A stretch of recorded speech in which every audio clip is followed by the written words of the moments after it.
Welcome to the Gold Star Medical Billing and Coding Bootcamp. Today we're going to be talking about the basic principles of coding.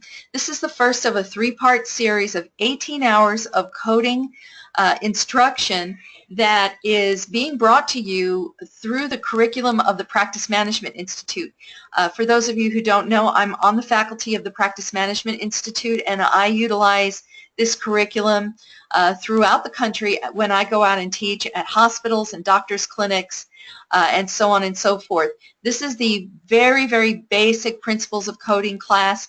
It will introduce you to CPT coding, ICD-10 coding, modifiers, and some basics of documentation and evaluation and management coding.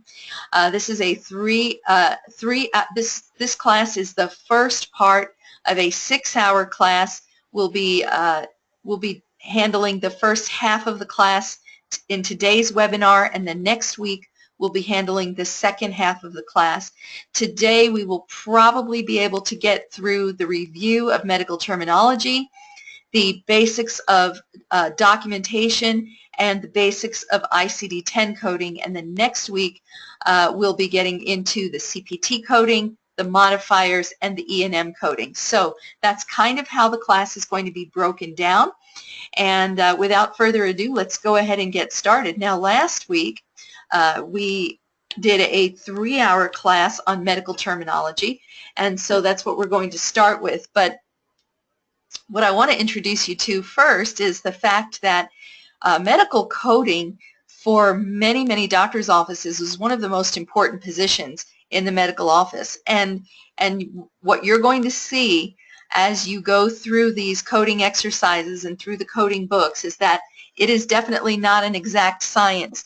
You'll find that there are many different ways for you to arrive at a correct code as you're learning how to look through the coding books and utilize those coding manuals. And you'll also find, as you further your career and as you work in this field for years and years to come, hopefully, that coding changes, and it changes at a rapid pace on an annual basis. Annually, you're going to find about anywhere from, several hundreds to several thousands of code changes each year, which is why it's important to have new coding books. Now, I did let you know at the beginning of this class that for the purposes of what we're doing in this 18-hour program, you can have a little bit of an older coding book, a 2016, and maybe get away with a 2015 book. You certainly don't want anything older than that. So if you have a 2015 or 2016 book, you will be able to follow along with the class. However, when you are working in the field, you're going to always want to have the most current version of your coding books.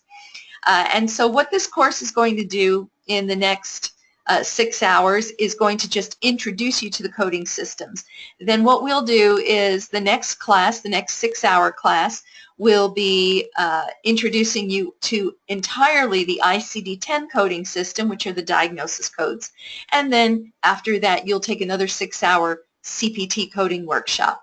If you're taking this by webinar, these classes will be broken down into 3-hour segments, so you can get it in a little bit more of a bite-sized piece instead of having to sit and listen for 6 hours to a webinar. So anyway, this is going to introduce you to the coding system. The course objective today and for the next webinar, which is going to take place next Wednesday, is to familiarize yourself with the coding process, to introduce you to the ICD-10, CM, CPT, and HCPC coding system, and to demonstrate how the coding books will help you code. Okay, and we'll also show you a little bit about how to translate documentation from coding to the CMS 1500 form, which is the claim form that's used to submit insurance claims. Now, for those of you who are taking the entire boot camp, there is going to be a 24-hour billing boot camp that will delve in much more depth into the actual billing process, how to transfer codes to the CMS 1500 form, and so on and so forth. So what you're going to get here is just a very small taste of that. And also the course objective is going to be to show you how to paint a picture of your patient and the patient encounter. So, what is coding? We talked about this a little bit last week when we talked about medical terminology, and if you took the class, you understand that medical terminology represents the language of healthcare. Well, coding is also part of the language of healthcare. And what it is it is a way to take the language of healthcare, which is medical terminology, and communicate in a code system between the physician and the carrier, describe conditions pertaining to diagnosis and treatment for the purposes of reimbursement. So essentially all of these codes that you're going to learn in the next 6 hours and then in the next 12 hours after that represent codes that are used to communicate with insurance companies. It's a system of numeric and alphanumeric digits used to avoid miscommunication between the practices and the third-party payers. So let's just talk and do a little bit of a review of the basic medical terminology. Remember that medical terminology is the vocabulary used in the medical profession to aid in communicating the diagnosis and treatment of patients. By understanding the method of medical terminology, a phrase can be broken down and defined to explain exactly what the patient's condition is or the procedure that was performed. And the insurance company, based on just a few small codes, will have a complete picture of that patient encounter. So if you remember, I'm going to get to my page on the medical terminology. You will notice that we have 4 basic components of medical terminology. You have what is known of as the root word, which is the basic part of the word or the meaning of the term. If you remember from the medical terminology class, root words generally describe the anatomical system that you are trying to talk about or to explain. So any part of the human anatomy or any type of system like the circulatory system or the skeletal system will be defined within the root words. The prefixes and the suffixes are the short part of the word found at the beginning of a term of a root word used to modify the root and give it definition. And then the suffixes will do the same thing. A combining vowel is often added to a root or base word to facilitate pronunciation. The combining vowel is usually an O and is used between the root word and the suffix. Now, I realize that I'm going through this very quickly, but and most of you who are listening in on this webinar today took the class on medical terminology, so I really don't need to go through this again. We did this for 3 hours. However, if you're listening to this class and you did not take the medical terminology webinar or the medical terminology class, I do have a recording of it. You can contact me, and I'll have my contact information for you at the end of this class. You can contact me, and I'll be happy to send you the medical terminology webinar. So this way you won't feel like you're too far behind. So here's some examples of prefixes and root words and suffixes. The prefixes usually indicate distance, time, and so on and so forth. The root word, again, is an indication of the anatomical system, and then the suffix usually indicates either the type of procedure or the type of condition. So, for example, the suffix itis means inflammation, and it's always going to mean inflammation. So as you're learning your medical terminology, if you can memorize some of these very common suffixes and very common prefixes, and then you can learn and memorize the root words, you'll be able to combine these to form many, many, really hundreds or thousands of medical terms and be able to understand them. So it is important to do some memorization of medical terminology. My recommendation when you're memorizing medical terms is if you have our workbook, you will have examples of the most common medical terms, and what you would do is look for the ones that you already know. So for example, most of us know that cardi or cardio means heart. And so that's a root word that we can just sort of highlight and put that one aside because we know what that means. And so on and so forth. And then once you learn, for example, memorize that itis is inflammation, and you've got that memorized, and you can highlight that off of your word list, and so on and so forth until you have the majority of these medical terms memorized. Now, understand that for this boot camp that we're going to be doing, your final exam of the boot camp is going to be a 3-hour exam. Approximately 1/3 of the exam is going to be on medical terms, and that is going to be a closed book portion of the exam. So you do need to learn these medical terms. The reason why I'm doing this closed book, folks, is because if you move on and in the fall when I offer the full Certified Medical Coder, the CMC certification class, you're going to also, it's going to go into medical terminology, much more detail, and a full third of a 6-hour final exam, certification test or board certification test to be a certified medical coder is medical terminology. And so what I'm hoping that you'll do is with your medical terminology webinar that you took last week, the 3 hours, and then the little bit that you're getting here, you begin to really absorb these medical terms and begin to use them and understand them and so on and so forth. And so this way it'll just make the CMC that much easier for you. You'll almost have a third of the CMC handled by the time you even get to the beginning of that class. So some other terminology that's required for proper coding is some of these words here: acute, chronic, tumor, incision, excision, repair, debridement, biopsy, and there's a number of other terms that you're going to want to memorize because this is in coding. These are going to be important terms to help you understand how, not only how to code, but the order in which you should be coding. So, for example, when you are doing your diagnosis coding or your ICD-10 coding, you have to code the most acute conditions first and then code the chronic conditions second. So what is acute condition? It's a condition of rapid onset being of short duration. You know, if you're listening in, a common symptom of an acute condition is pain. So if a patient has severe pain, that's going to be a very acute type of diagnosis. And if you're treating an acute condition, then pain is going to be one of the first diagnosis codes, and so on and so forth. And we'll talk a lot more about this as we get into the ICD-10 coding.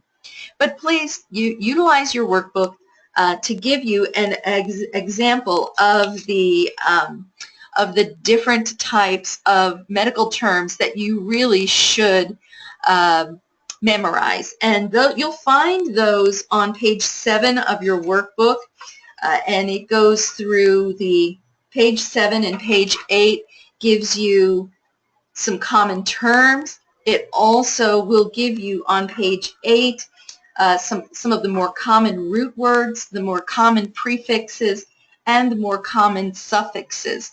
So you'll see that some of the more common suffixes is otomy, which is the incision of an organ or gland or body part; ectomy, which is the incision of an organ; the excision, taking out of an organ or gland or body part; ostomy, an artificial opening, and so on and so forth. So here's what I want all of us to do right now. On page 9 of your workbook, and let me see if I can get to my, there we go. Oh, where is it? On page 9 of your workbook, I don't know if you can all see it, but you have a set of exercises, okay? And next to page 8, you're going to have a group of words, and these words are going to be all of the words that are represented in the terminology exercises portion of this class. There's 25 of these.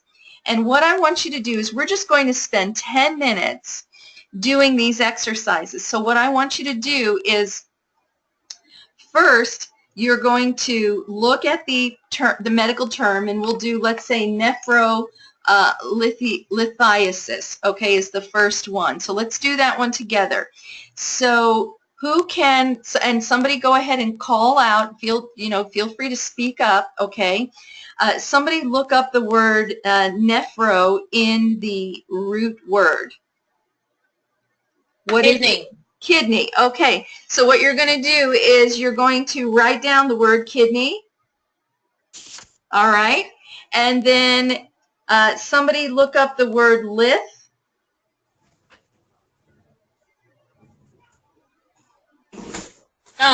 Stone. Lisa. Yes. Lisa. Yes. I don't have my workbook, so. I thought you said you received it, Trang. I received the CPT one. Is that the workbook? That's the workbook. Yeah, the principles of coding. This is chapter. No. Hold on. The one I received is the one I ordered from Amazon, not the one you sent to me. So you didn't receive that one? No. Okay. Belinda, I'm not sure I'm hearing you.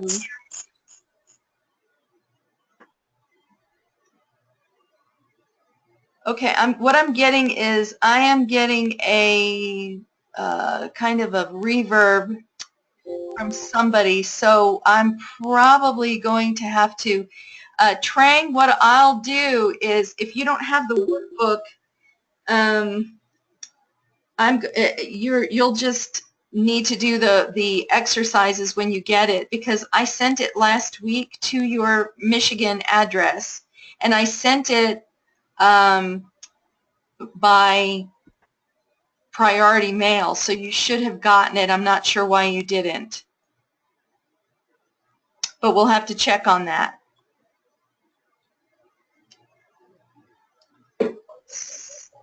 So anyway, remember, the book looks like this. If you received it, this is what it should look like. Can everybody see that? I hope so. And so if you didn't receive the book and you're listening in on the class, you'll just need to make sure that when you get the book, you do these exercises. Okay, so you may just have to hang for a little while the others do the exercises in class at the class. So we're at on nephrolithiasis. We have neph, which is kidney, lith, which is stone. And what is that O in between the neph and the lith? What's that called? Can somebody tell me? Combining vowel. A combining vowel, correct. And then the iasis, what does that mean? Abnormal condition. Abnormal condition. Okay. So you're going to write abnormal condition. And all you have to do now is the rest of these exercises. And again, I'm going to go ahead, and it is right now, it's 6:25, so I will give you until 6:35 to do these. Once you've completed them, go ahead and in the chat box say that you've completed them. So if everybody completes them before 6:35, then we can go ahead and get started.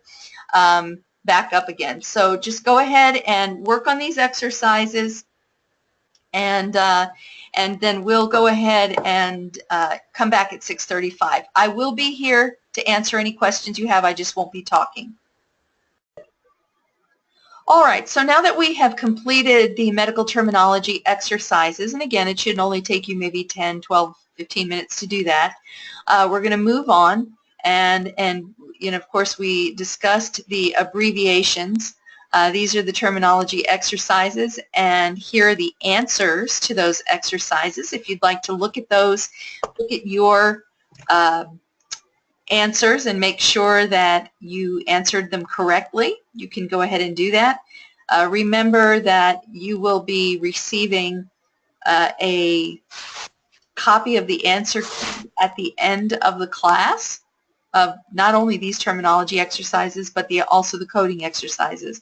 So if you are unable to complete, we won't be able to complete all the coding exercises that are in this book during class. Some of it will be homework for you. When you've completed the homework, you'll email me. I will send you an answer key, and you'll have an answer key to all of the exercises that are in this book. Okay, I don't want to spend too much time on this because we have a lot of material to cover. Again, these are some common abbreviations that you need to know.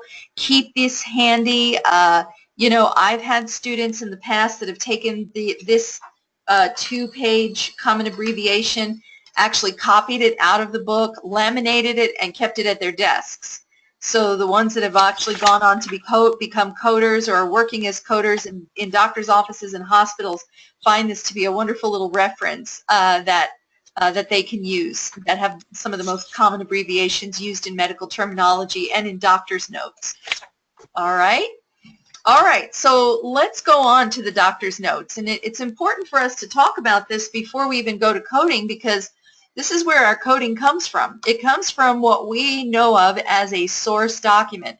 And a source document is defined, it can be called many different things. It can be called a super bill, an op note or an operative note, a progress note, a SOAP note. So you'll hear a variety of different terms that represent a doctor's note. Just realize that really they all are one and the same, and they all are required in order for a note to be considered a valid note. It must have and contain certain components, okay? So when you are coding, if you're going to be working as a true coder, which means that the doctor is going to give you the note or the op note or the SOAP note, and you're going to read it and extract the codes from the document, all right? They're not going to give you the code. You'll actually find the code. That's a coder in the truest sense of the word, okay? Now, that does happen. You may get a job working for a doctor who wants you to do their coding, and if that's the case, being a certified coder is going to be a very, very important. Hey, buddy, you're on camera. He just came home. That was my boy. Anyway, you will have to have a good working knowledge of coding in order to be able to code from a source document. And that's where having a CMC or a CPC comes in real handy. But most of the time what you're going to find is that the doctor is going to provide you with the code, or the healthcare practitioner will provide you with the code. And what you're really going to be doing is more of a verification process, where you're going to still have to read the source document. You're still going to have to read the op note and verify that the code that the practitioner gave you is valid to the note that they provided you. Okay? Now, when you're working as a medical biller, many times you're not going to see your doctor's note, okay? However, it is going to be your job as a biller to occasionally check your provider's work and do spot and random audits of their coding and of their documentation. You need to remember, and this is a very, very important concept, that the source document must be an exact mirror of the code. So if it's not in the source document and the doctor provides you, or the provider provides you with a code that is not represented in the source document, one of two things have to happen. Either the code needs to be removed from the bill before it goes out to the insurance carrier, or a query needs to go back to the doctor asking them if they would like to amend the source document to represent the verbiage that would justify the need for that code, okay? And so it's very, very important that the documentation in the patient's record supports, and this says the E&M code, which is basically one type of code, but really any code that is reported must be supported by the documentation that the doctor provides or the healthcare practitioner provides. Why do I say healthcare practitioner as well as doctor? Because doctors aren't the only types of healthcare practitioners that are going to create an op note or a SOAP note or a source document. You can have a PT that does notes. You can have speech therapists, occupational therapists may do notes, massage therapists may do notes. You could have a nurse practitioner or a PA do some of the documentation. If a nurse or a healthcare practitioner who does not have a national provider identifier, there are certain types of lower level healthcare practitioners like nurses, not that they're lower level by any means, they're very, very highly qualified. They just do not have the ability to bill insurance on their own. So when I say lower level, I mean basically a provider without an NPI number or a national provider identifier. They may be doing a portion of the notes, but if they do, then the physician always has to review them and sign off on those notes. Now, a proper documentation technique means that the note is not only going to contain the verbiage for the codes that are being used, but it is also going to have a certain format. And this is right here, the format of a proper op note or SOAP note. The first thing that should be in every doctor's note is the reason for visit. Okay, and in your workbook on page 13, I want you to write down next to the words reason for visit, I want you to write down the words chief complaint. This is known of the reason for visit is known as the chief complaint. The history elicited is known as the HPI, or history of present illness. So next to history elicited, you're going to write HPI. The areas examined are known as the examination or evaluation. The diagnosis, known and suspected, the plan of treatment or therapy, the lab tests and test results, and the change in the management they initiate represent what the component called medical decision making, or MDM. Okay? And when we start talking about the evaluation and management codes, or office visits, exams, we're going to be talking about the structure of an evaluation and management code. And the key components of an evaluation and management code are these items right here. So it's going to be, the key components are going to be the history, the exam, and the medical decision making. And so you'll need to make sure that your doctor's notes, if they're going to code for any type of an exam, contains these components. And we'll get into it in a lot more detail over these next 18 hours as far as doing the actual E&M coding. But this is basically a valid document. And finally, the date and legible identity of observer, or the person who actually wrote the note. Now, there's some of us that are taking this class that already have certification in medical compliance and chart auditing, and we've already been doing chart auditing. Many of us, some of us already do this. And what you'll find is that if you do get into that field of chart auditing, which is actually a really, really big growing field in medicine, of being an auditor of doctors' documentation, this is the first thing that you're going to do before you even look at the content of the document. And believe it or not, if you're working for an insurance company and you're auditing a doctor's record, you can go through these 7 bullet points, and if any one of these is deficient, you can deny the whole claim, any one of them, because then it's not considered a valid document.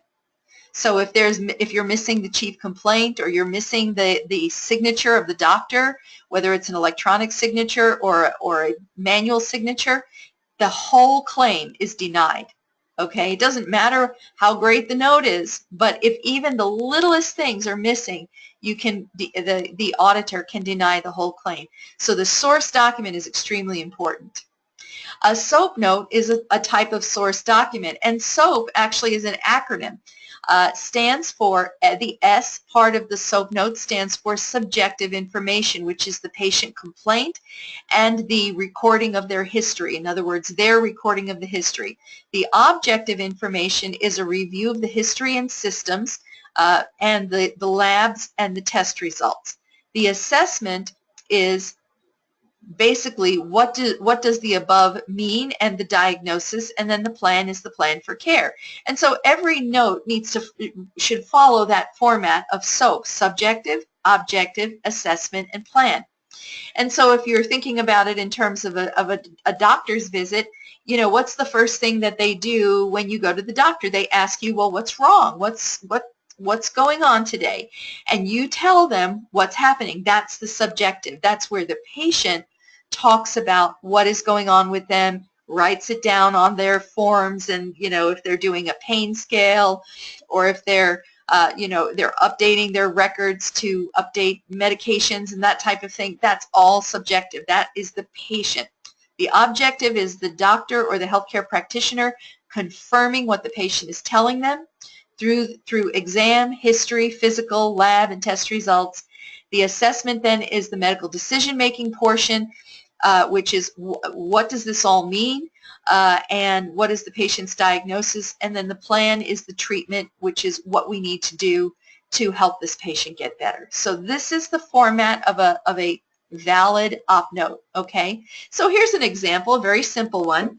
Patient complains of cough, sore throat for 3 days, no N/V or fever, sinus clear. Okay, so that is, in the healthcare practitioner's words, what the patient told them. And N/V stands for nausea and vomiting. So you can see already that you have abbreviations being used within the op note that you're going to need to learn, and you're going to need to know what those mean. The objective is what the doctor found, that the patient has a throat that's inflamed with pustules, cervical lymph is enlarged and tender to palpate, or they're basically, you know, checking it out and touching it and, you know, pushing down on it a little bit to see if it's tender. No decreased breath sounds, chest clear. Then you have TP, BP, and R. T is temperature, pulse 74, BP blood pressure, and R is respiration. You'll almost always see that in an exam, in a doctor's exam. You should have temperature, pulse, blood pressure, and respiration. IMP is impression or diagnosis. URI stands for upper respiratory infection / possible strep throat. What's the plan? Okay. And it is to do a rapid strep, RX of Robitussin DM, 2 teaspoons. Q6H means every 6 hours. PRN ASA, that means anti-steroidal, anti-inflammatory steroidals, which is aspirin, every 4 hours. Return in 3 days. Okay, so basically you can see all the little abbreviations that are within the document. You'll need to know what those abbreviations mean so that you can arrive at a proper diagnosis for that doctor or healthcare practitioner. Here's another one. Patient twisted L ankle this AM, left ankle this morning. Moderate swelling at left ankle. Limited ROM stands for range of motion, pain. X-ray shows a transverse fracture, left fibular malleolus. Temperature, pulse, respiration, blood pressure. The diagnosis, DX stands for diagnosis. FX stands for fracture. L, ankle, fracture of the left ankle. Okay. Ankle cast, ASA, anti-inflammatory steroidal. 2 Q4H is every 4 hours as needed. PRN is as needed. Return in 8 weeks, or if swelling or discoloration of toes is noted. So essentially, that's the entire plan. You know, a note doesn't have to be a big production. It can be something as simple as this, okay? You are going to see notes that are a lot more detailed than this, but this just kind of gives you an example of what needs to be contained in the SOAP note. Okay, now with all that said, let's go ahead and get right into the ICD-10 diagnosis coding. And we're going to spend a little bit of time on that. So first of all, what does ICD-10 stand for? ICD-10-CM stands for the International Classification of Diseases, the 10th revision of clinical modifications. Now, one of the cool things about ICD-10, I actually love teaching ICD-10 because it is not just used for billing out claims. As a matter of fact, the United States is the only country in the world that uses ICD-10 for claims and for insurance communication with insurance companies. The main purpose of ICD-10, and it is an international classification, so this is used all over the world, okay?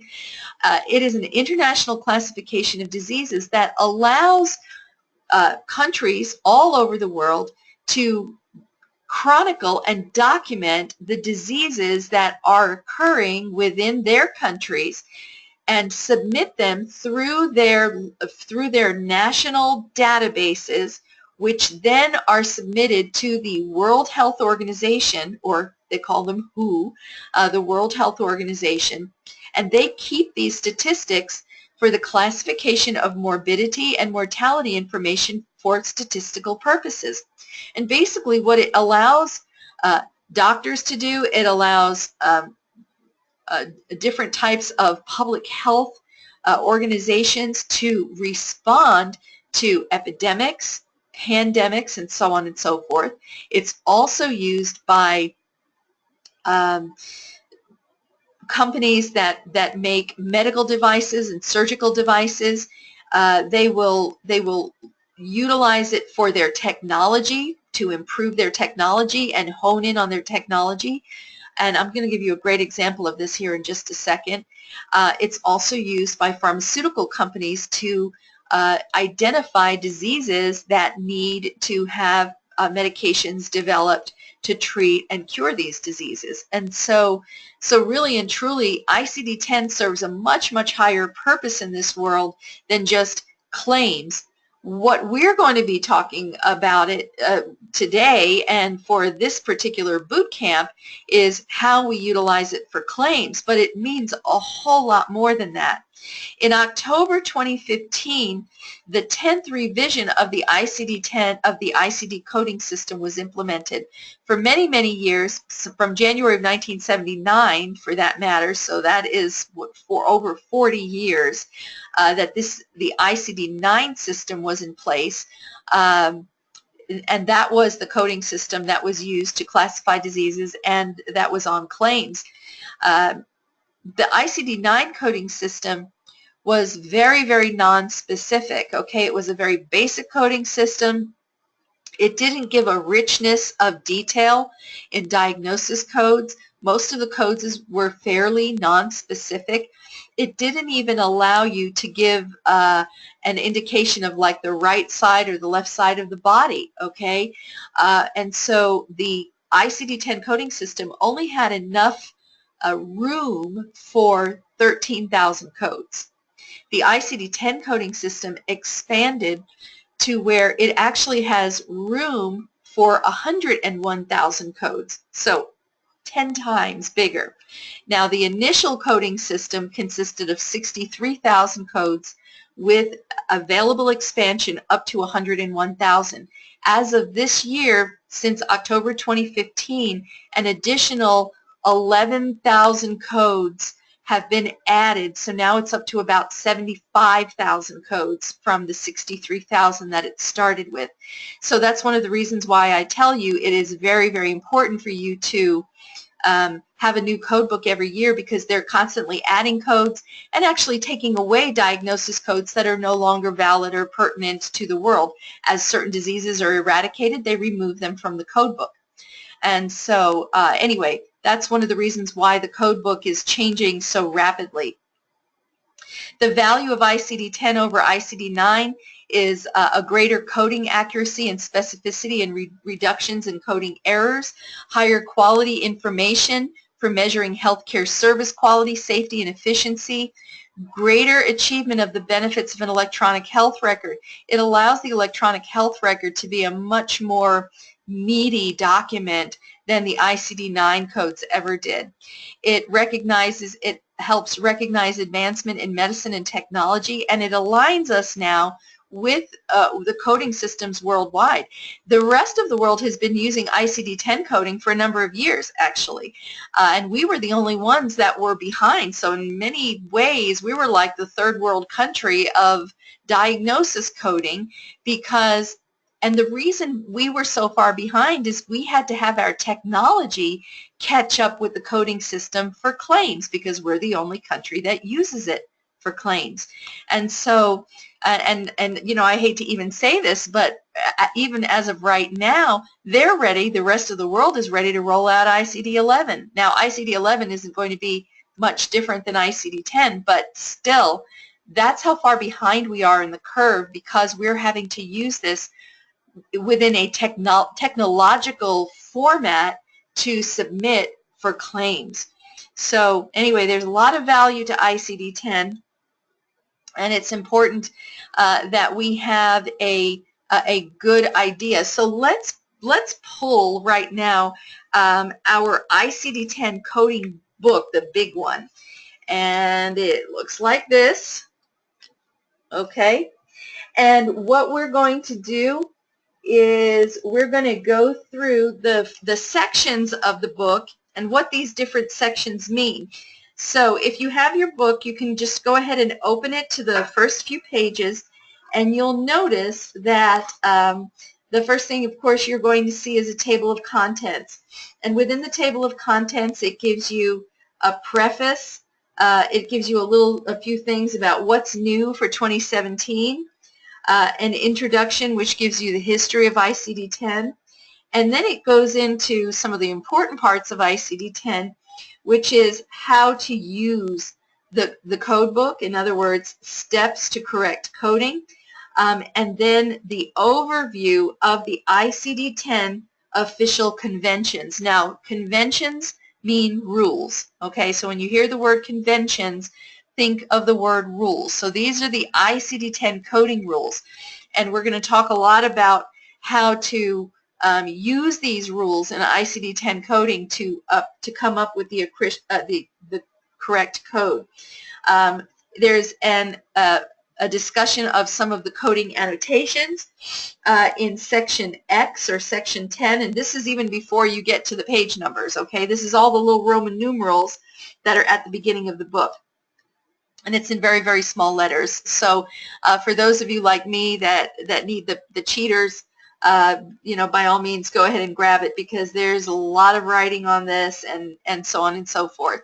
So, so you have the 4 sections before you even get to the coding book represent the structure and conventions, the guidelines for selection of principal diagnosis, and the guidelines for reporting additional diagnosis. And then the last section is for the actual outpatient coding and reporting. So with that in mind, let's just talk about how you would locate a code in the ICD-10 book. First of all, I want to tell you that an ICD-10 code is anywhere from 3 to 7 digits long, okay? And the first 3 digits of any ICD-10 code is called the family name. I want you to remember that because I'm going to be referring to the family name a lot. So when you hear the word family name, I want you to think the first 3 digits of any ICD-10 code is the family name, okay? Write that down and remember it for the rest of the class. So we're going to talk about how to locate a code. We're going to talk about the level of detail in coding, and we're just going to talk about the codes that themselves, okay? So to locate a code in the ICD-10 code book, and you can also have your workbook up starting on page 17 talks about locating a code in the ICD-10 code book. And here's what it says. To select a code in the classification that corresponds to a diagnosis or reason for visit documented in a medical record, first locate the term in the alphabetic index, and then verify the code in the tabular index.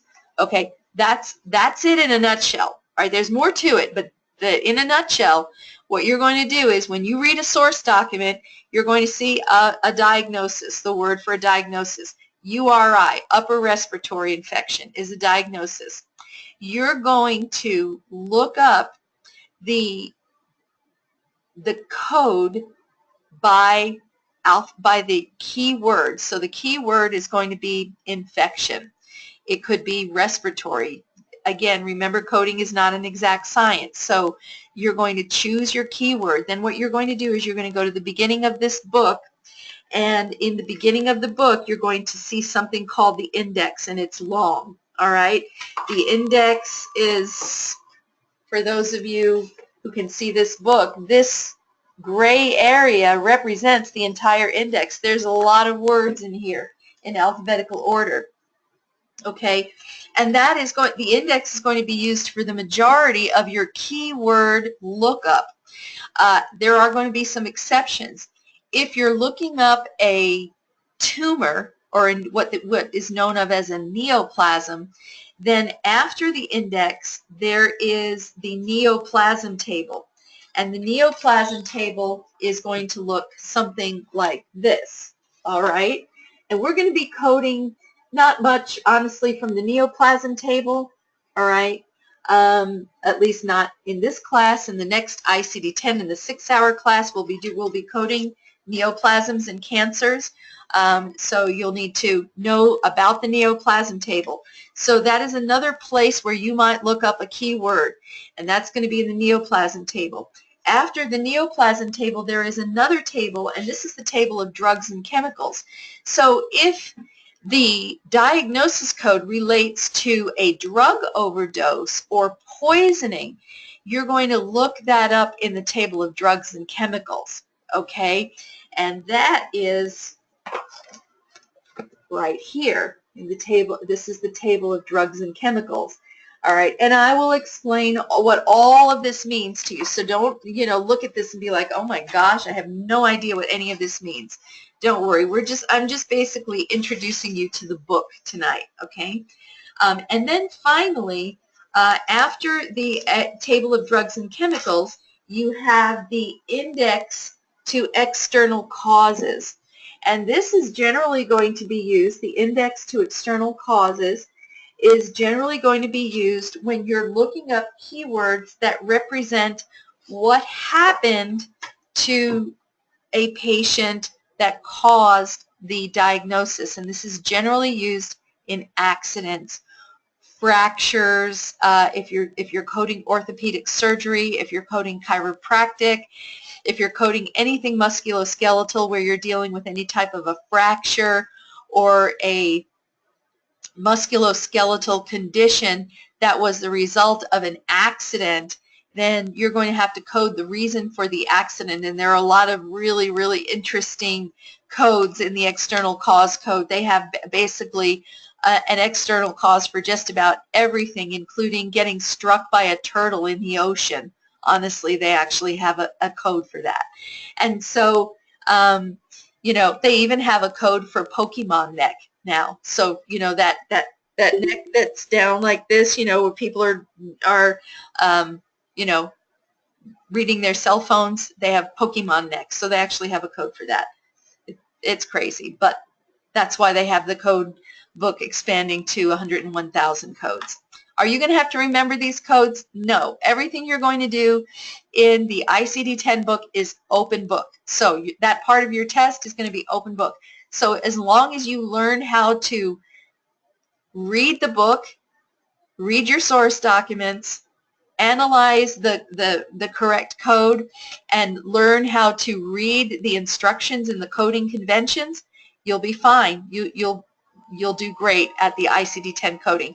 And in all honesty, the ICD-10 coding is probably the more complicated of the coding systems. The CPT coding is not as hard as the ICD-10 coding. So basically what you're going to do is from the source document, you're going to locate the keyword in the index, in one of the indexes that I've explained to you. When you find the keyword, you are then going to verify the code in the tabular. Okay, so here's what I want you to do. We're going to do just a little exercise right now. I want you to go to your index in your ICD-10 book, and I want you to look up the word hypertension. Hypertension stands for high blood pressure. So go ahead and look up the word hypertension in your code book.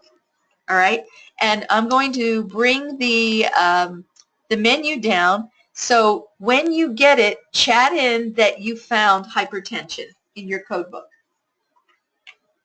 And I'm going to do this with you. So I'm going through, it's all in alphabetical order.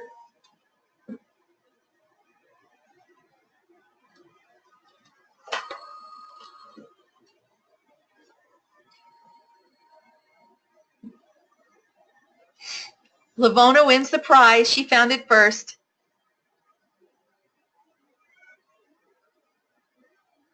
Okay, Lita, thank you. Dawn?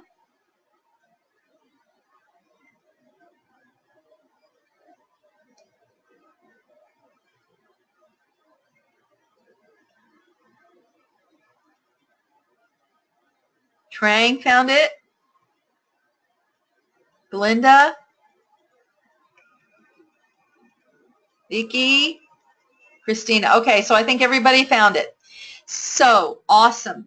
So you found hypertension. It should be, if you have the ICD-10 2017 coding book, it's going to be on page 174.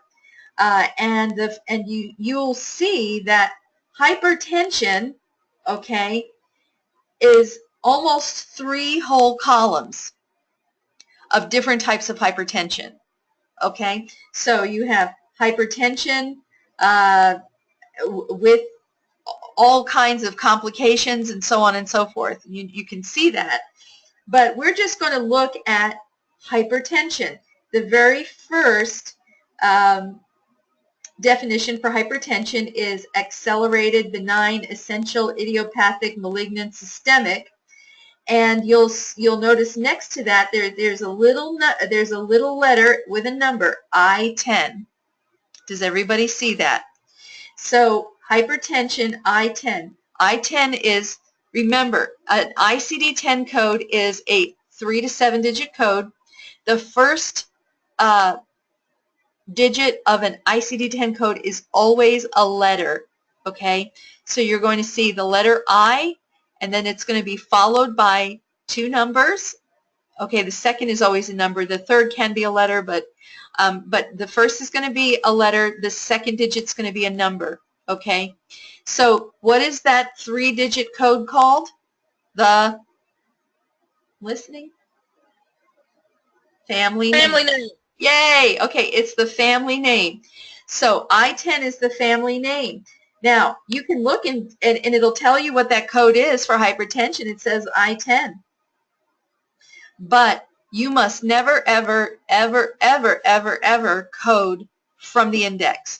Once you find the number, you must go to the tabular, which is the colored part of this book, okay? All the colors of the rainbow are represented by the tabular. And this book is broken down into 21 chapters, okay?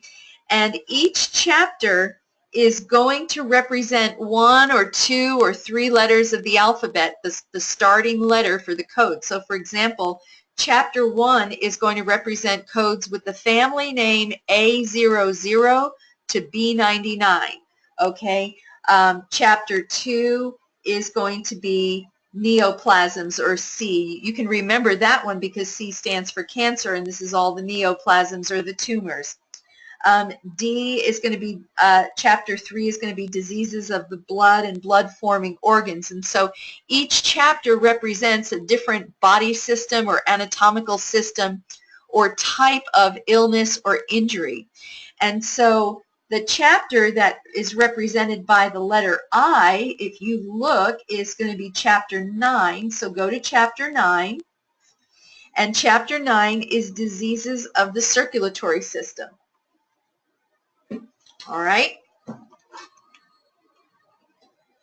So this is where I want you to be. I don't know if I'm close enough for you to see this, but chapter 9, diseases of the circulatory system. If you're in the 2017 book, it's page 606. And then what you'll notice in the book, okay, is that within the circulatory system, it's going to classify the different types of diseases. So, for example, all of the diseases that are I00 through I02 represent acute rheumatic fever. So any rheumatic fever code is going to be placed in that family name, I00 through I02. On the very next page, at the top of the page, and again, if you don't have a 2017 AMA book, it may be a different page for you, but at the top of the page, you're going to see the family name I10 through I16. This represents all the hypertensive diseases in the code book, okay? And right below the main part of the subchapter, the I10 through I16, you're going to see in red some instructions. And these instructions are very important because anytime you have a subchapter like hypertensive diseases, I10 through I16, and then you have instructions right underneath that before you even get to the actual codes, that means that these instructions apply to all the codes in that family name. So every code that starts with I10, I11, I12, I13, I14, I15, I16 will have the same instructions to use an additional code to identify exposure to environmental tobacco smoke, or history of tobacco dependence, or occupational exposure to environmental tobacco smoke, tobacco dependence, or tobacco use. And basically what that means is that if you're working for a cardiologist, because these are primary codes that are used in cardiology, family medicine, and internal medicine, okay, these hypertension codes. That means that the patient history must contain wording that asks whether this patient has a history of tobacco use. And if they do, the level of detail of that history must be fairly high to ask that question. Not only, did you use tobacco, were you exposed to environmental tobacco, and so on and so forth. Because every code that you code in this section of the I10 through I16 book is actually going to be two codes. It's going to be the code for the hypertension plus the additional code to identify the history of tobacco use. Now, if there's no history of tobacco use, then there is no code, okay? But if the patient says, I've never smoked, but generally a patient with hypertension is going to be asked whether they have a history of tobacco use, and if they do, then that code is going to be used. And notice, when you look at the use an additional code instruction, it tells you the actual code itself. So it says exposure to environmental tobacco smoke is Z77.22. So at that point, you have a little bit of a break because you don't have to go back to the keyword. You can actually go to the chapter, the last chapter of the book, because it's the letter Z. All right, find that code and see if there's any additional detail in that coding you need to know about and utilize that code. When it says use additional code, it means that that code goes after the primary code. You may see an instruction to code something first, and if you see a code first instruction, that means that you must code that first, okay? If it says use additional code, that means you code it after the main diagnosis code. So going back now to I-10, you'll notice that the very first code in hypertensive diseases is I-10, essential primary hypertension. Includes high blood pressure, hypertension, arterial, benign, blah, blah, blah, okay? And then underneath that, you're going to see some notes. And it's going to say excludes 1, hypertensive disease complicating pregnancy, childbirth, and the puerperium, O10 through O11 and O13 through O16. And excludes 1 note underneath a code means that the codes that they're excluding are codes that can never be coded with I-10. So you would never code I-10 hypertension and hypertensive disease complicating pregnancy O10. The O10 code, if you were to go to it, if the patient is pregnant, the obstetric code is the primary code. And when you go to O10, it will give you and excludes 1 to I-10, so it cross-references back to each other. So you'll never, as long as you're reading the code book, you won't code wrong. You'll always code correctly as long as you're reading the instructions. And so it's real important that you learn not only to look up the code in the tabular, which is what the alphabetical index, not the keyword index, but the index of diseases, what they call the tabular index, which are the 21 chapters. As long as you're reading the coding instructions, you should never go wrong with your coding. Okay, so we're looking at I-10 now. And you'll notice that I-10 is a 3-digit code. I want you to go down one more code to I-11. And I-11 is hypertensive heart disease. It's different than hypertension. Okay, does everybody see that? So you have I-11, hypertensive heart disease. Now next to I-11, you have something different that you didn't see next to I-10. So just to the left of I-11, there's a little red box with a check mark, and it says check mark, check forward.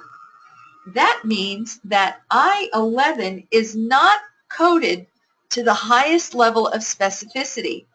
In diagnosis coding, you must always code to the highest level of specificity. And your code book will tell you how far you need to go. Basically, once you reach a code that has no box next to it, you've coded to the highest level of specificity. Okay? And so you have, for example, hypertensive heart disease, I-11. Now, if you were to put I-11 on a claim and not code to the 4th digit, that claim would be rejected back to you saying that you did not code to the highest level of specificity. And you would have to get your physician to give you a more specific code than I-11. But I-10 doesn't have that, does it? It's just a 3-digit code. So the 3-digit code for high blood pressure is I-10, and it always will be I-10. If it's just general high blood pressure, it's I-10. Okay? Now, let's take a look, though. I want to go down back to I-11 because this is an interesting, what you're going to see is underneath certain codes, not at the top of the subchapter, but right underneath the code itself, you may have additional coding instructions. And it says, under hypertensive heart disease, I-11.0, okay, which is that the most specific code? Yes, because there's no box, red box next to it. So I-11 is the most specific code, hypertensive heart disease with heart failure, okay? And that is also known as hypertensive heart failure. It says in red, use additional code to identify the type of heart failure, I-50 point, and then there's a dash, which means that there is a number of choices.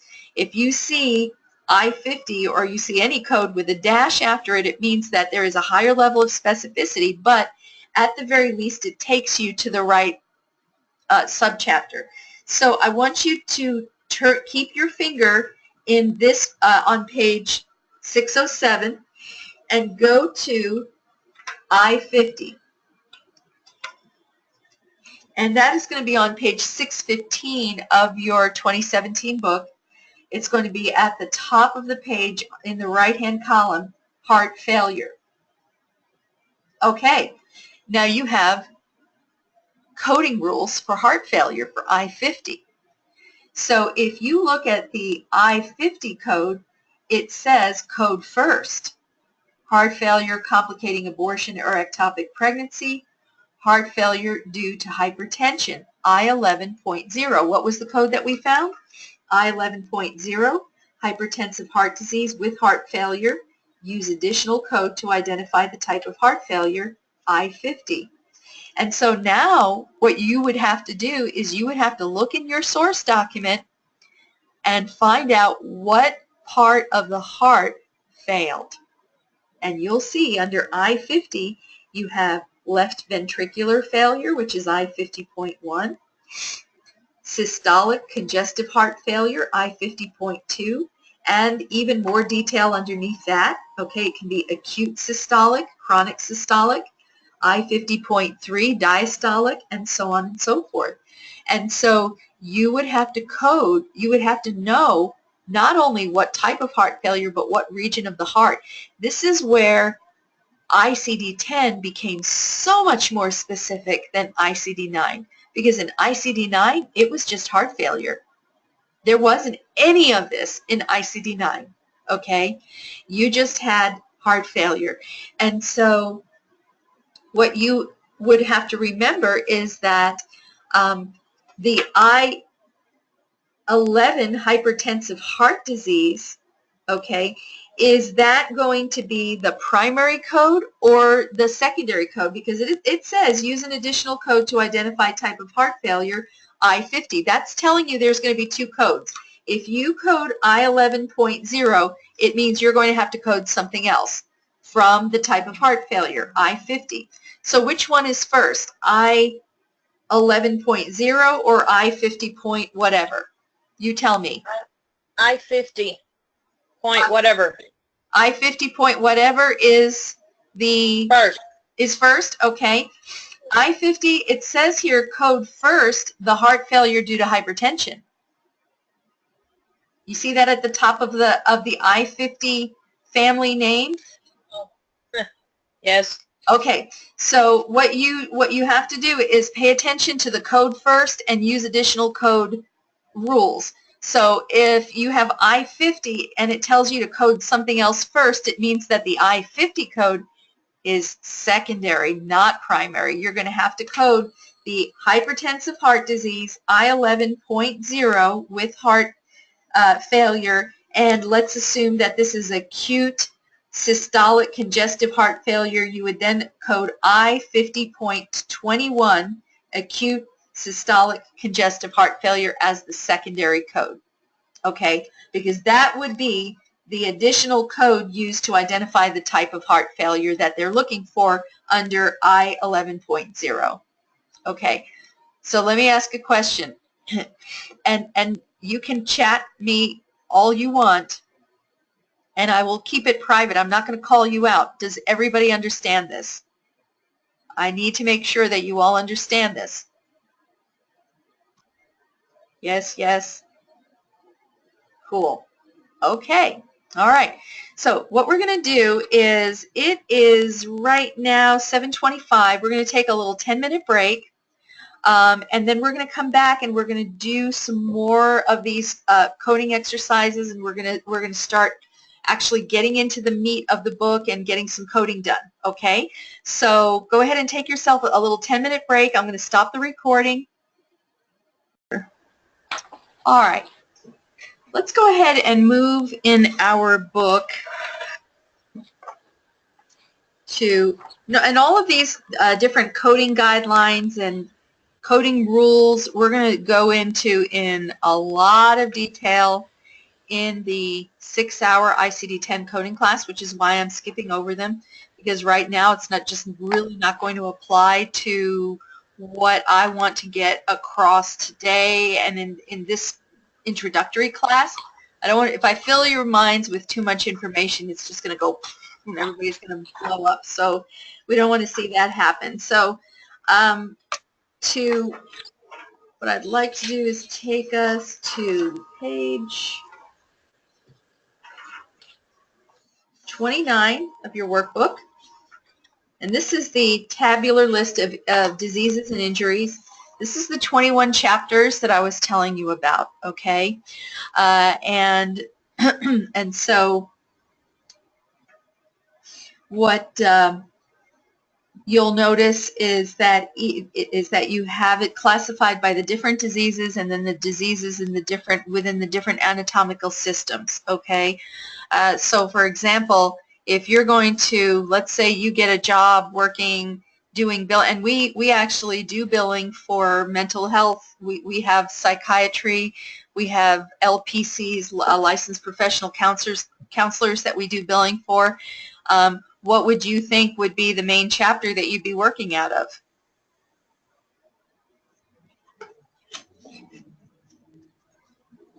Based on this. Chapter 5, mental and behavioral disorders. 99% of your codes are going to come from Chapter 5. Okay, you may have a few codes that, for example, it may be that the patient is having a behavioral disorder because of a tumor in their brain. Maybe then you're going to be coding out of neoplasms as well. But for the most part, it's going to be mental and behavioral disorders are going to be out of Chapter 5. For those of you who moving forward to the next slide, we do billing for a lot of chiropractors. And so what chapter do you think we code out of a lot? Chapter 13, diseases of the musculoskeletal system and connective tissue, and Chapter 19, injury, poisoning, and certain other consequences of external causes, because we end up, with patients that come in who've been in a car accident or that type of thing. So basically what I'm kind of getting at here is that even though this book seems daunting, I mean, there's literally thousands of pages to this book, and it seems very overwhelming. When it boils down to the brass tacks, you're going to find that depending on where you work, you will be coding out of maybe 1 chapter, 2 chapters, and within those chapters there may be 50 codes that you're going to learn and learn by heart. So I don't want you to stress too much about it. Now, a true coder, for instance, if you're going to go work in a hospital, as a hospital coder, you're going to code out of every chapter in this book, which means there's no way, unless you have an eidetic memory, there's no way you're going to learn all of these 70+ thousand codes. You're going to have to know how to read an op note and how to extract the information from the op note and look up the code. Okay, so this is what we're trying to do here in this class today, and then of course in our 6-hour classes, is to prepare you for really working at any doctor's office. It's not going to matter. For those of you, I've got 2 gals here on the class who are already working with me as billing reps with Gold Star Medical, and I'm so excited that they've decided to take this class, because as I go out and I look for new clients and new doctors, June 1st I'm going to be teaching a webinar for PMI, Practice Management Institute, and we primarily deal with medical doctors of various medical disciplines. And so when I teach a webinar for them, and the webinar that I'm going to teach them is, should you outsource your billing? And if I have 100 doctors on that webinar, there's a pretty good chance that some of them are going to call me up right after the webinar and say, I'm really interested in your services. And I need to have people who can code anything, not just chiropractic. We built the company, Gold Star Medical, as primarily a chiropractic outsource billing company, because that is where I got my start. But over the years, I've gotten my coding certification just for the purposes of being able to code anything. You know, you just need to be able to code the phone book. And so these are all of the different chapters that are represented that you may find yourself coding out of at some point in your medical career. So let's go ahead and let's just start doing it. I think what you're going to find is as we do these, work on these codes together, we're going to do the first few of them on our, together. And what I want you to do is I want you to, we'll do them, probably 4 or 5 of them, and then I'm going to let you spend 15 or 20 minutes trying to code on your own. So let's do the first one. So using the rules that I just told you about as far as how to look up a code in the book, what are we going to look for first? We're going to look for the key word. And the key word is what?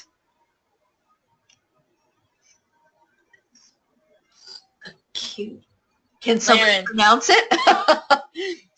The key word is laryngopharyngitis. That's the word. Okay. Now, we can break down that medical term. Larynx, pharynx. O is the combining vowel, and itis is what? Inflammation. All right. Inflammation of the larynx and the pharynx is acute, and acute is what? What did we say it was? Sudden, rapid onset. So acute laryngopharyngitis. So we're going to look for the key word where? In the index. So everybody open up your book to the index and the letter L and look up the word laryngopharyngitis. Or, interestingly enough, you can also find it by pharyngolaryngitis. Either way, because these are both pharynx and larynx are 2 portions of the throat. Okay, so you can look up either one, laryngopharyngitis or pharyngolaryngitis. Let's be pure and look up the letter L. If somebody gets there. Page 208. Page 208. Okay, let's go to page 208.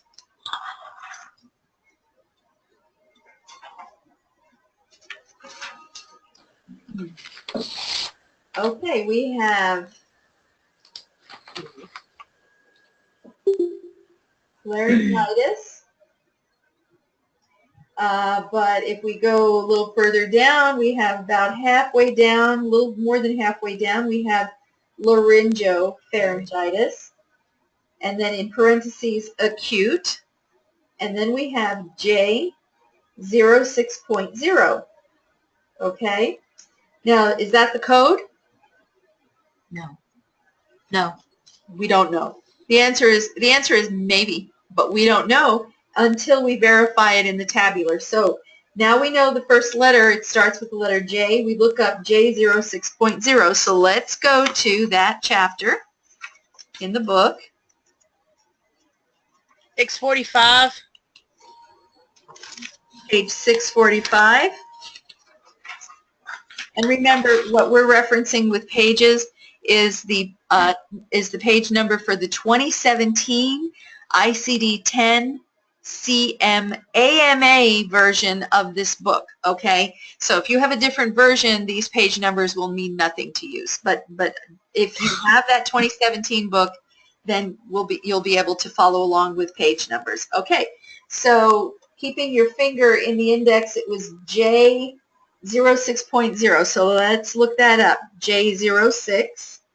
Okay, and J06.0 acute laryngopharyngitis. Is that what the op note says? Yes. Yes. Is there a box next to it that tells us we have to go to a higher level of specificity? Yes. It does? J06.0? Oh, 0.0. Sorry. No. No. Okay. Now, if you look at what is J06? That's the family name, right? And it's telling you that you have to go to the 4th digit. So J06.0, acute laryngopharyngitis. J06.9 is an acute URI, upper respiratory infection, unspecified. But this is a little bit more specific. It's laryngopharyngitis. And so because there's no box next to that code, it means that you have reached the end of the line. You have coded that to the highest level of specificity. So that is the correct code, J06.0. Okay? Everybody with me on it? That was an easy one, obviously.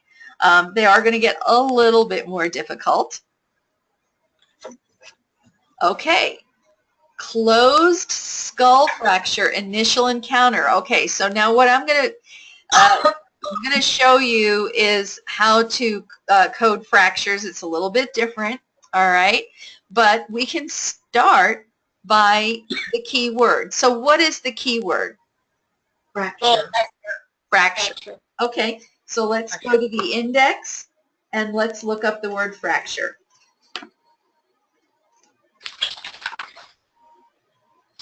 We have two types of fractures. You have traumatic fractures and pathological fractures. Make a note to yourself that unless the word pathological fracture is specified in the op note, it will always be considered a traumatic fracture, okay? Or if it says fracture due to osteoporosis, that's pathological. The difference between a traumatic fracture and a pathological fracture is that a traumatic fracture is due to an accident, a trauma, something happened to create that fracture. A pathological fracture is due to a disease. Generally, pathological fractures are due to osteoporosis, like brittle bones or porous bones, or cancer, bone cancer, where you know, or certain diseases that cause bones to become like glass or brittle. You know, there's some rare diseases that cause that, but generally those are pathological fractures.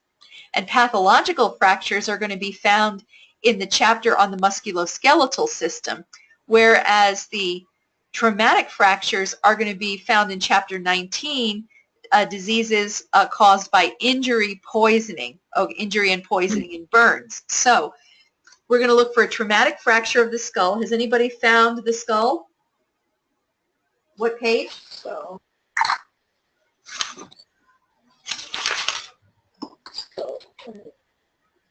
I found it 152.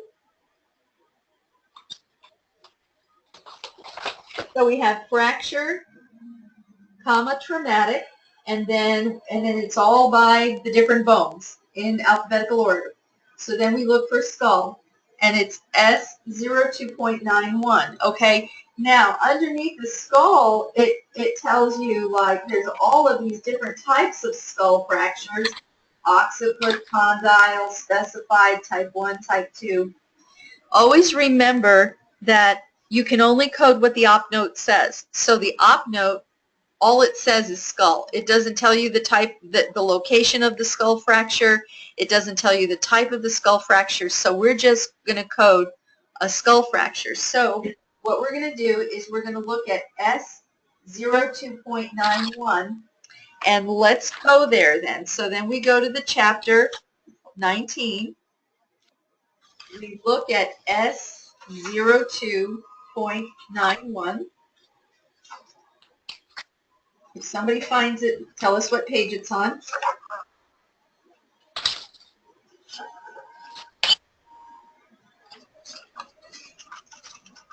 Eight, 9, 3. 893. Okay. So now we have S02.9, fracture of unspecified skull and facial bones. That's not even the family name. The family name is actually on 892, which is fracture of skull and facial bones. S02 is the family name, but they're actually giving us something a little bit more detailed, S02.91. Okay, now S02.91, is there a box next to it? Yes. Yes. And what digit does it tell you that you have to code it out to? 5th. That's S02.9. What about S02.91? How far do you have to go out? 7th. You have to go out to the 7th digit. Okay. So you have S02.91 is 5 digits. and they're telling you that you have to go out to the 7th digit, but what is the 7th digit? In order to determine what that 7th digit is, you have to go to the very top where the family name is, and this is what you're going to do when you're coding all fractures. You go to the family name, S02, and then underneath that it says the appropriate, in a pink box, it says the appropriate 7th character is to be added to each code from category S02. So every code that is under the S02 family name is going to the 7th character, every one of them.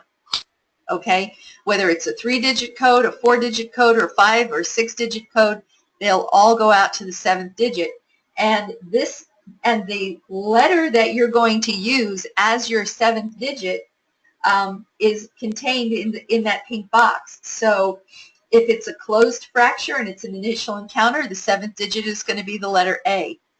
If it's an initial encounter for an open fracture, difference between a closed and an open fracture is in a closed fracture, you don't see the bone. In an open fracture, you do. That means the bone is poked through the skin. Okay? So in a closed fracture, for an initial encounter, what is our 7th digit going to be?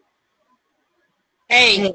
A. Right. But we have 5 digits. So what about the 6th digit? What do we do with that?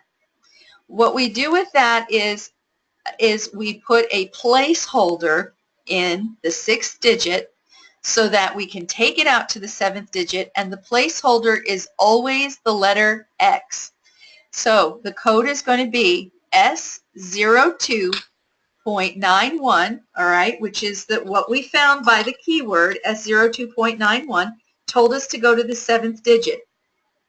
So we go to the box, and it's an initial encounter for closed fractures, so the 7th digit is A, but because we can't put the A after the 91 because that only gives us 6 digits, and it tells us that the appropriate 7th character is to be added.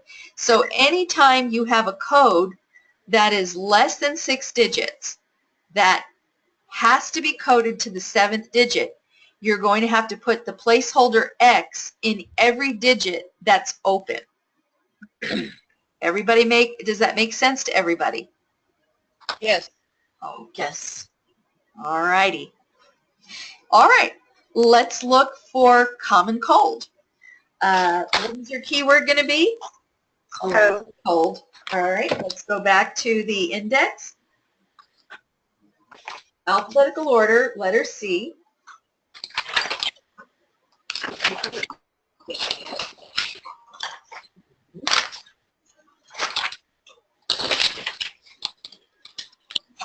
And by the way, when we do the ICD-10 coding class, we're going to do a lot more of these. So you guys are going to just be crackpots at this by the time it's all over with. Page 56. Page 56.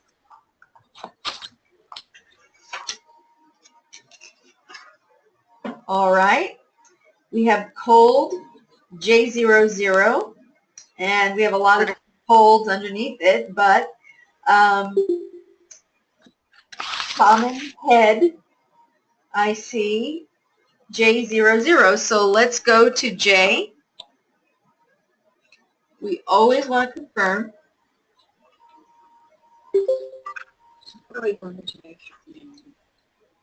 Page 644. Page 644.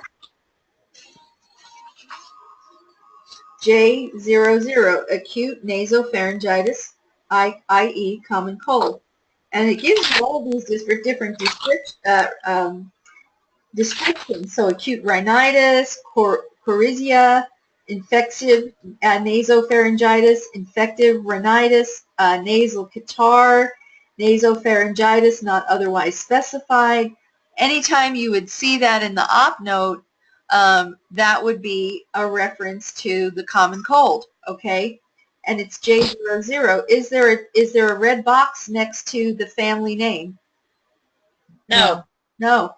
So that means that J00 is the highest level of specificity. So that would be your code, would be J00. Okay?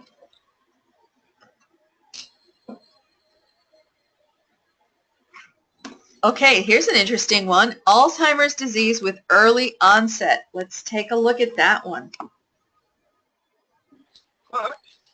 Alzheimer's, okay.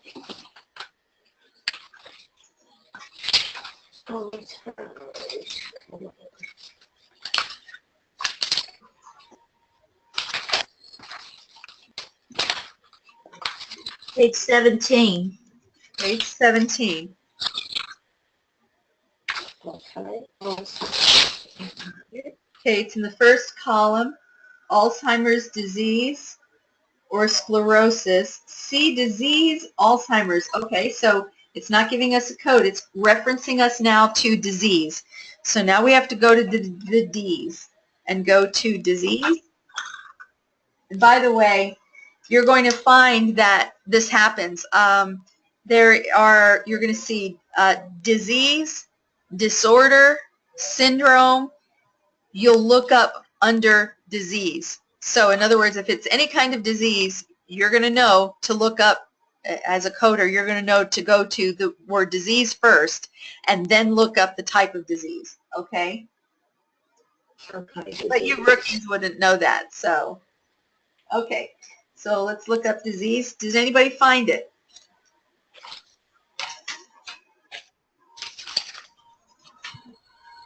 One hundred. 100, okay. Alzheimer's. Okay, and you'll see it says early onset, Alzheimer's with behavioral disturbance, early onset. So this one is the one with early onset, G30.0. And then you notice in the parentheses, F02.80. Okay? Now, when you see that, it means that you're going to have a choice of either the code from the chapter G, G30.0, or the chapter F, F02.80. So let's look at G30.0 first.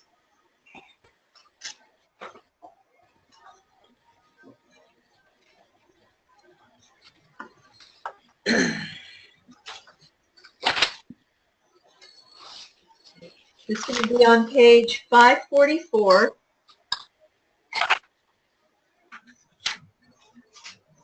So you have Alzheimer's disease with early onset. Okay, that seems like the code, right? Because there's no Yes. box next to it. Okay, but let's very quickly look at the F code. What was that F code? F0280. F02.80. So let's look that one up.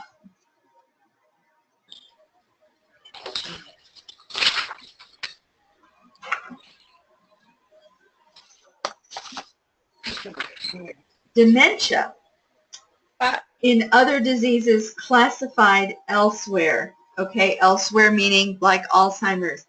Dementia in other diseases classified elsewhere without behavioral disturbance. Okay. Major neurocognitive disorder in other diseases classified elsewhere. Okay, so why are they giving you that code instead of Alzheimer's? And I'm going to tell you, you don't have to guess. The reason is because Alzheimer's is a disease that cannot be confirmed peri-mortem. It has to be confirmed post-mortem. Means that this is a disease, Alzheimer's disease, is used very broadly in, in terms, my dad has Alzheimer's or whatever. But if you bill that code, this one, to an insurance company, they may deny it, saying that you can't prove that this patient has Alzheimer's disease because Alzheimer's disease can only be confirmed by an autopsy of the brain.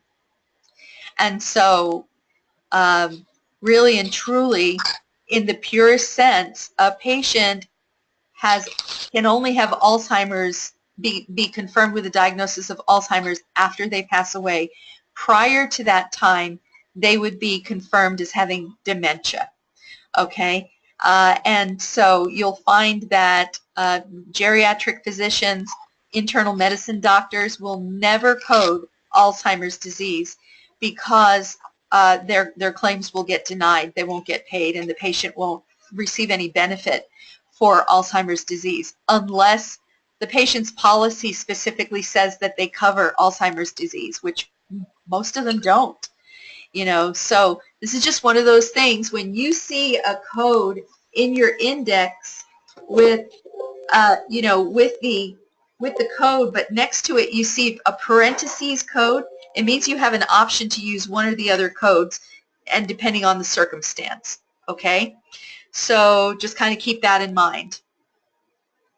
So the right answer would be F02.80. Well, no. Actually, the right answer would be Alzheimer's disease with early onset, because what can we only code? What's in the op note.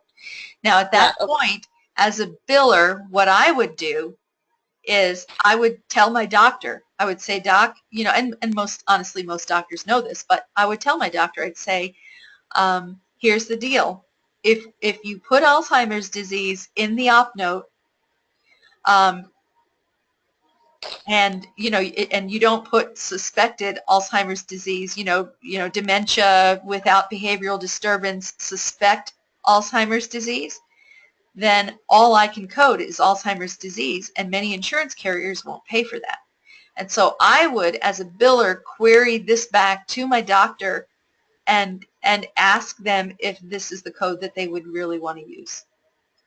Okay? But again, we as coders can only code what's written down. We can't guess. And so it would be inappropriate for us, based on the wording here, for us to use the dementia code. Okay. Okay? Okay. Okay, here's another one. Pressure ulcer of left hip, stage 3. Okay, pressure ulcers are basically bed sores. And it's a very common diagnosis, especially in hospital billing, nursing home billing. You're dealing with patients that have varying forms of pressure ulcers because they're very bedridden, and they're staged, stage 1 through 4. Stage 1 being, basically a minor abrasion, all the way to stage 4, which means that there's necrosis or dead tissue. And stage 4 actually is an ulcer so deep you can actually see the bone. That's how bad a stage 4 ulcer is. This is a stage 3 pressure ulcer of the left hip. So let's go. What would we look up? Ulcer or pressure? Ulcer. I would look up ulcer. I agree. So let's look up ulcer.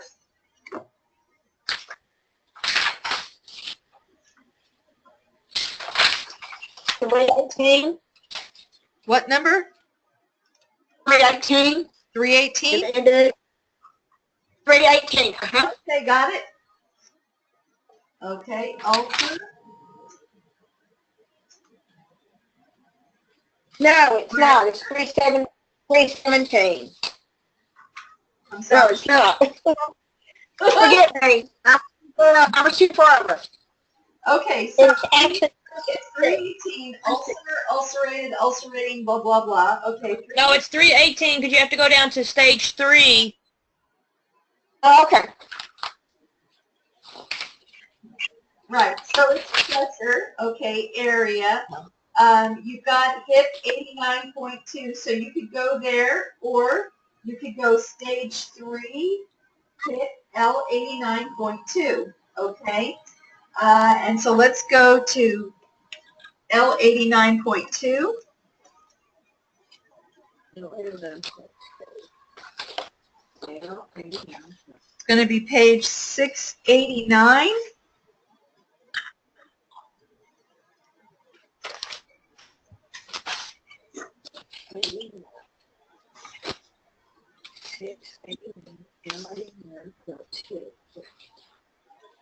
Can somebody tell me what the code is?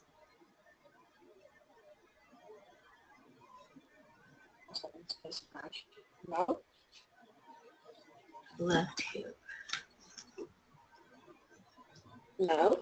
We're kind of left. Okay, I know what it's going to be. L89.223. L89.223, pressure Right. ulcer of left hip, stage 3. Perfect. Okay, so next to L89.22, you have pressure ulcer of left hip. Now in ICD-9, that's what it would have been. It would have been a pressure ulcer of left hip, or it would actually have been a pressure ulcer of the hip. It wouldn't have said left or right, because back in ICD-9, there was no what they call laterality, which is the left side or the right side.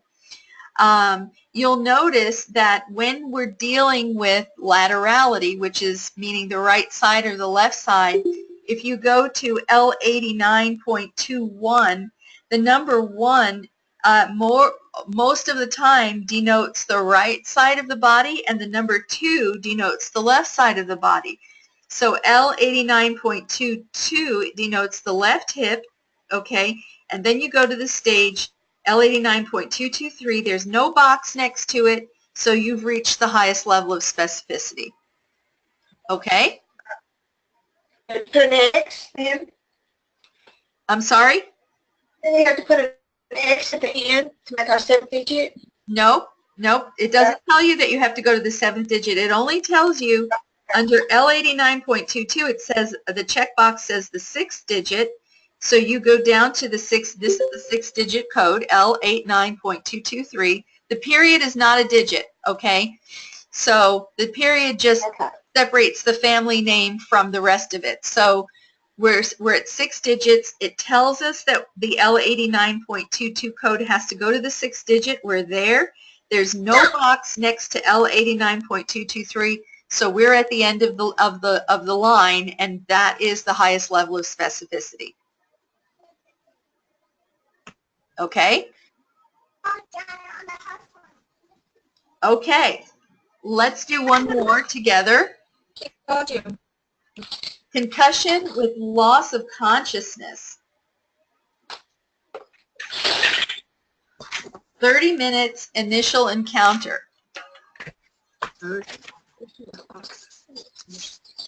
Page 69. Page 69 in the keyword index.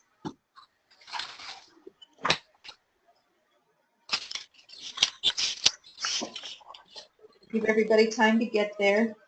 Miss Speedy Gonzalez.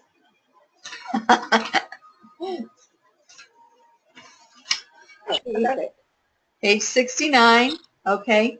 We have discussion with loss of consciousness, and what is it, 30 minutes, right? Okay, it says 30 minutes or less. So let's look up S06.0X1. All right, so that's going to be Chapter 19, S06.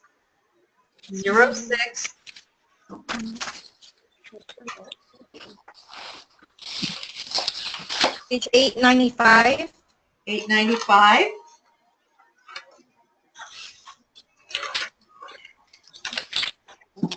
Okay. Okay, so we're at S06, intracranial injury. Now remember, anytime you're coding from Chapter S, I call it Chapter S, it's Chapter 19. Anytime you're coding from here, you should always go up to the family name, the S06 code.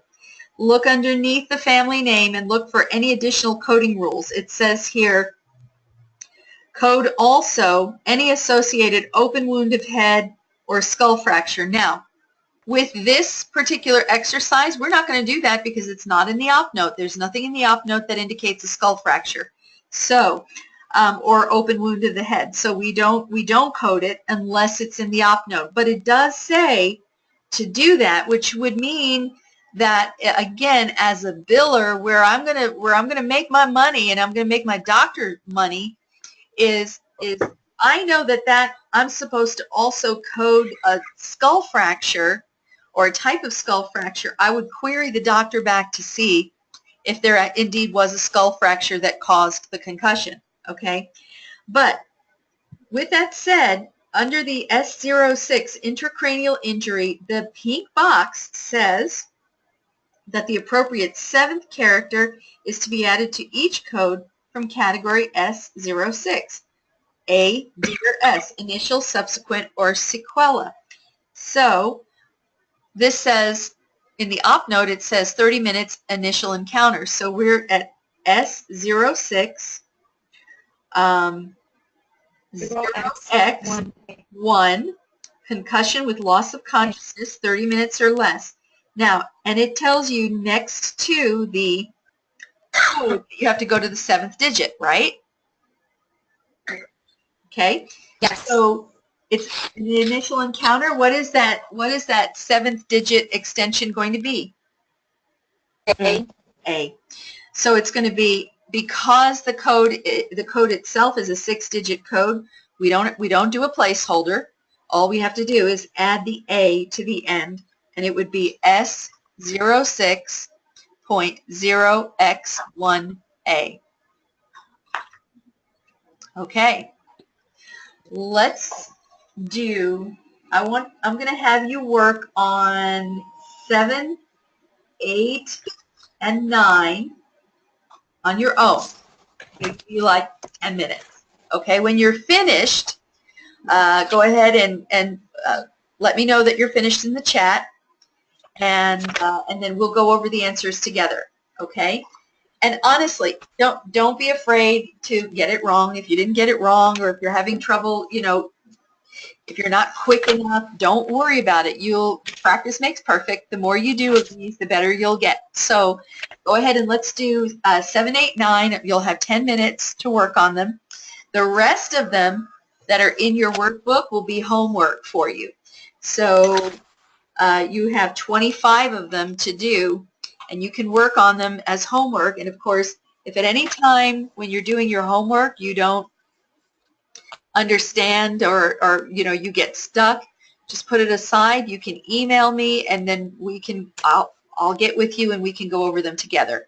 Okay, so you have 10 minutes. That will put us at 8:25.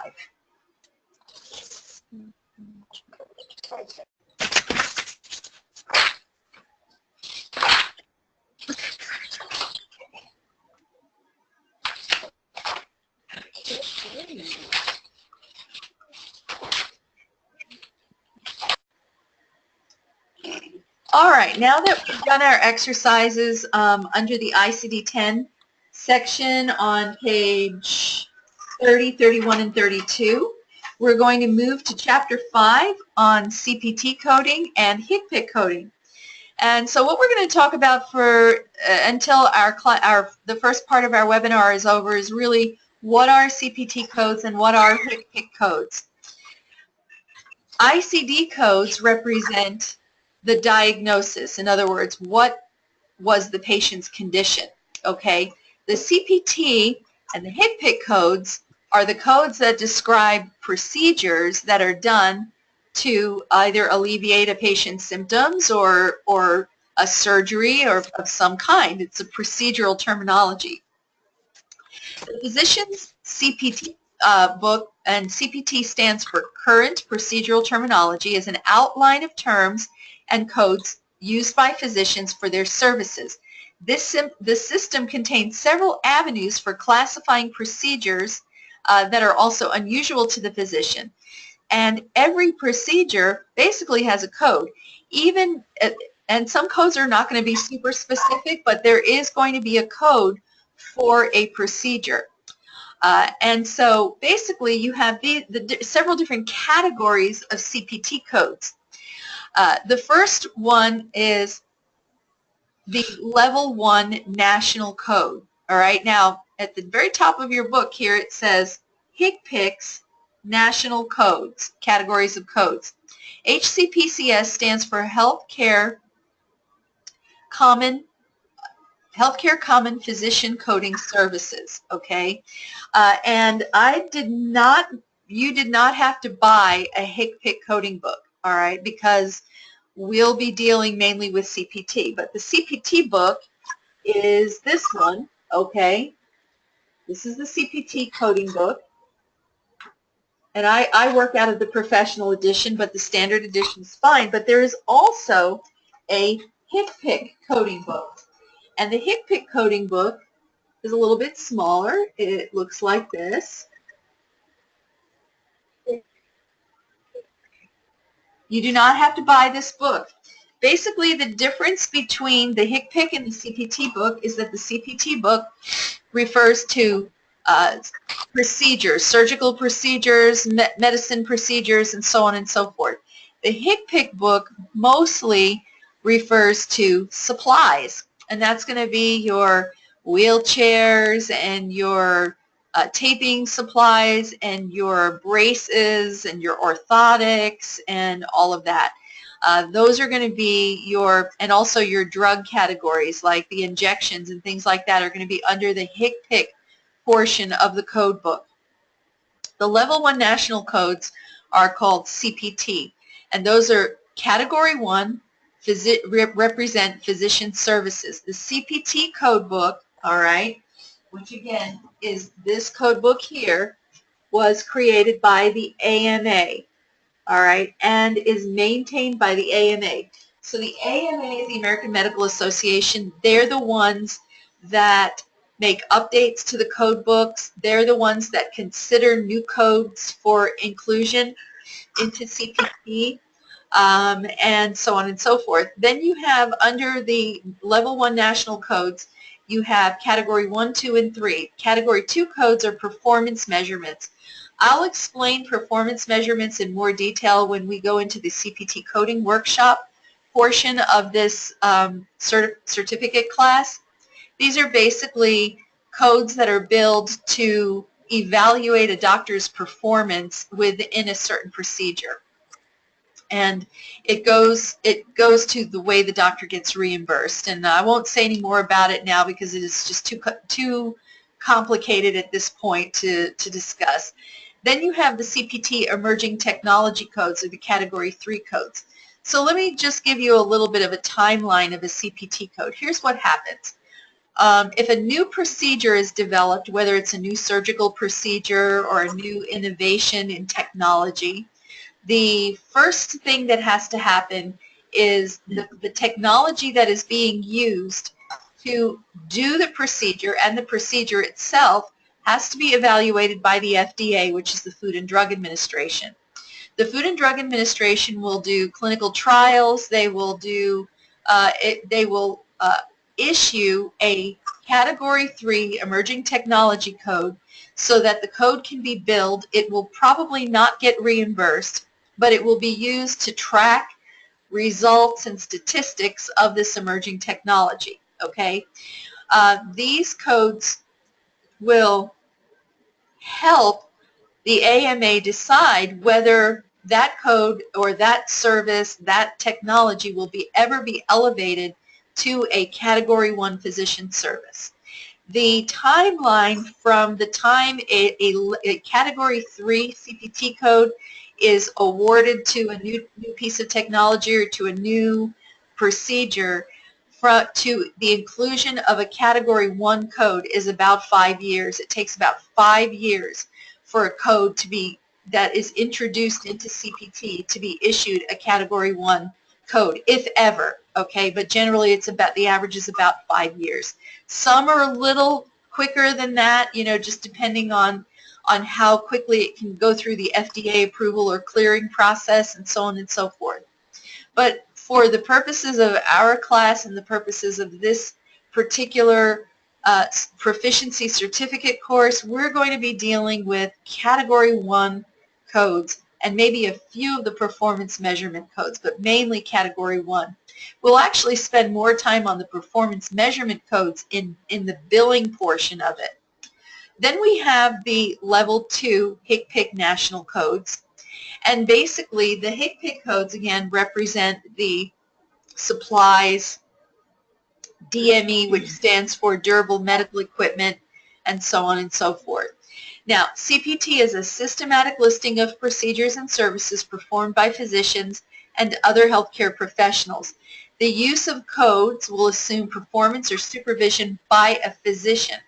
In other words, when a CPT code is billed, it's either going to be billed with the physician themselves either directly rendering the service or supervising the service with what's known of as a mid-level practitioner. And mid-level practitioners are PAs, physician assistants, nurse practitioners, and then there are also other non-healthcare practitioners that will use CPT codes like physical therapists, and actually chiropractors are classified as physicians as well. So CPT codes can only be used for billing by an entity that has an NPI number or a national provider identifier. Okay. Reimbursement can be affected depending on the provider who renders the service. So, for example, an office visit for an established patient is called an evaluation and management code, or an E&M code, E&M. And when a chiropractor codes a level 3, and you'll learn about all these different levels here in the within this coding proficiency course, but when a chiropractor renders a level 3 exam on a patient, if a neurosurgeon renders the same level 3 exam, the neurosurgeon is going to get paid about 30% more than the chiropractor.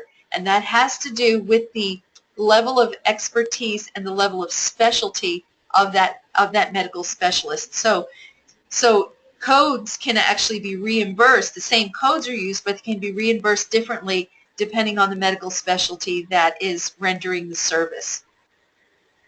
The HCPC codes are, oh, I went the wrong way. Okay, so under the CPT coding book, and you can actually go to your book now. You can close, if you want to, the ICD-10 book, because we won't be using that for the rest of this evening. And we're just going to be introducing the CPT coding book. We'll be going over this again next week, but for now, hang on a second. Let me put this book away. No wonder I need a chiropractor. Okay, so if you go to your CPT coding book, this is just a little bit different. You're going to see that there's an introduction, and there is an index, a table of contents. If you have the 2017 professional, you'll see the contents are going to be on page IX or 9, Roman numeral 9, and it talks about the introduction. There's a section in the front of the book about some medical terminology, prefixes, suffixes, and roots. You'll see different numbers, surgical procedures, and additional references. And then the very first thing you're going to see is the Evaluation and Management Service Guidelines, starting on page 4 of this book. And this is going to, the whole first section of the book deals with routine evaluation and management codes, whether it's patients having exams or office visits in a doctor's office, at the ER, at a nursing home, and so on and so forth. This isn't a procedure. This is actually an evaluation of the patient.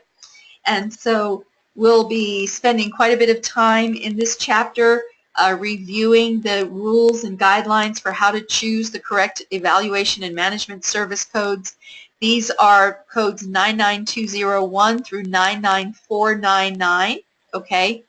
After that, then you're going to see the code book will begin with a section on surgery, and those codes are by numeric sequence. They're 5-digit codes. They're all numerical. The Category 1 CPT codes are all numeric. There's no alpha codes. The HCPC codes are different. They start with a letter, and then they have 4 numbers. They're also 5 digits. And so that'll be one way that you'll be able to ascertain the difference between a CPT code and a HCPC code, is whether there's a letter preceding those 4 digits. But the evaluation and management services is out of numerical sequence. The rest of the code book is in numerical sequence, starting with the number 0, going all the way to 99607. The reason why evaluation and management services are at the front of the book is because they're the most commonly used codes in medicine. And so they put that up in the front of the book, and then after that, They have all of the codes relating to anesthesiology, surgery, radiology, pathology and lab, medicine, Category 2 and Category 3 codes. Again, we probably will not be looking at the Category 2 or Category 3 codes, so you don't need to worry about that. After what is the equivalent of the tabular in ICD-10, this is like the chapters of ICD-10, okay, are all of the sections, these 6 different sections. And then after that, you're going to come to some appendixes. And the appendixes will relate to basically different criteria for different types of services. It's going to talk to you about it'll give you actually scenarios, modifiers, added, deleted, and revised codes, as well as examples of how you would choose certain codes. So the appendixes are very valuable. And then after the appendix, you're going to find the index. So unlike the ICD-10 code book where the index is at the front of the book, in the CPT code book, the index is at the back of the book. And you'll need to remember that, okay? And so this will give you, and the alphabetical index again is going to be the keywords in the index. You're going to be able to find your procedures by the name of the procedure, by the anatomic site, by conditions, synonyms, eponyms, and abbreviations. They'll all be in the index. So CPT coding is a little bit less straightforward because you can arrive at the code using a number of different types of keywords. You can use, what I always recommend is that when you're coding from the CPT book, you look up the procedure first, and then if you can't find what you need, then look up the anatomic site. If you can't find it there, you look up the condition and so on and so forth. But 90% of the time, you'll be able to find it by looking up the keyword for the procedure. And then it takes you to the anatomic sites, okay? But you're going to find that it's going to be just a little bit different. We're not going to get into any coding today because we're already just about at the end of our time. We've only got 5 minutes left. But I did want to introduce you to the coding system. And then what we're going to do is we're going to start right here next week on how to locate a code. And if you want to, by all means, you can go through your PMI Basics Principles of Coding. The section on how to locate a code starts on page 35. You can read through some of this if you want to, or you can just wait on me. But for sure, what I want you to do this week are the exercises, are the ICD-10 exercises, and then when you have completed that, then let's bring them back. If you've got any questions, you can go ahead and ask me, email me, call me, let me know that you're having difficulty finding a code, and I will be more than happy to help you out. Does anybody have any questions before we finish today? No, I don't. Okay, so I will have. I'm sure everybody will have questions. Okay, I will have. so I think we've done enough for today. Thank you all again so much for taking your time in the evening to do these classes. I know it's not as it's not the same as actually physically being in class, but we try to make it as inclusive as we possibly can. I think you guys have been really interactive given the circumstances, so I'm really happy about that. And I want to keep that up. So as you know, you're doing these webinars, I want you to keep talking and keep talking to each other and so on and so forth so that we can really work on getting things done. So I'm going to stop the recording now.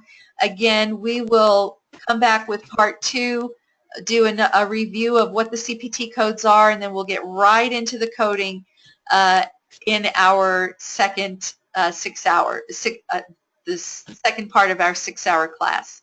Thanks, everybody, and you all have a great evening.